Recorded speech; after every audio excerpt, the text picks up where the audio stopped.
Feedback from what I've heard about Pharmacy First. Basically, I think we need further education in the secondary schools. Get the children knowing before they become adults that they need to get to the pharmacy first for simple things, for paracetamol and cough syrups and the coughs and colds.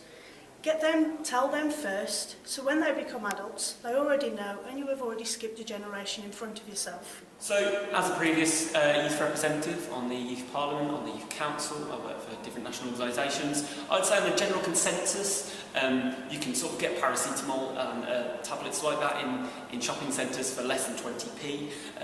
In my opinion, I think that's completely fair to do. It is a self-manageable drug under legal professions as well.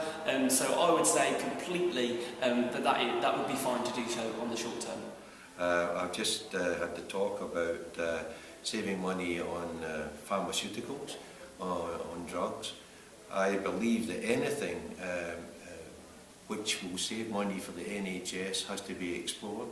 And as I understand it, it's not just the direct comparison between the cost of the drug. Say if we're looking at paracetamol as an example, where it might be 18p if you bought it in your shop yourself, and it's 54p when you go through your GP with a prescription.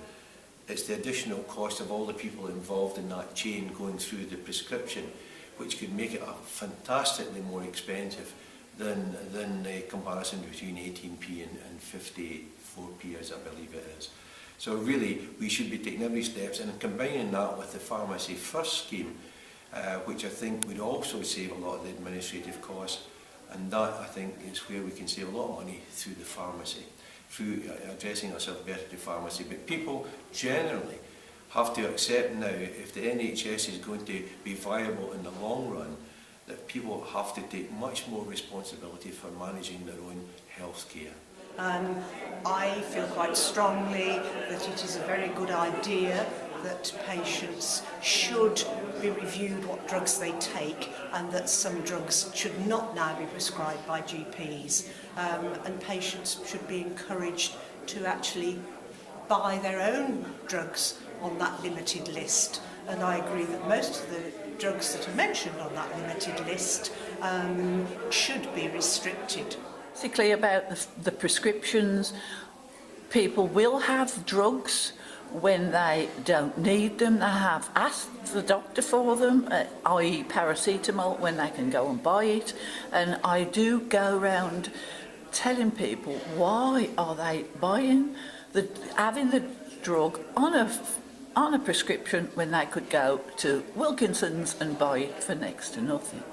Another one that I think is a bad thing is when a drug is prescribed and it's not the same one that they had last time, but the drug that they have been given this time is quite adequate and it covers what they need.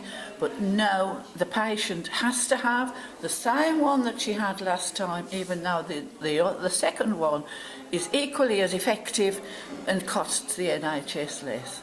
And then the doctor has to prescribe the more expensive drug. It's bad, it's naughty, it should be sorted out. And we're doing the same in the surgery.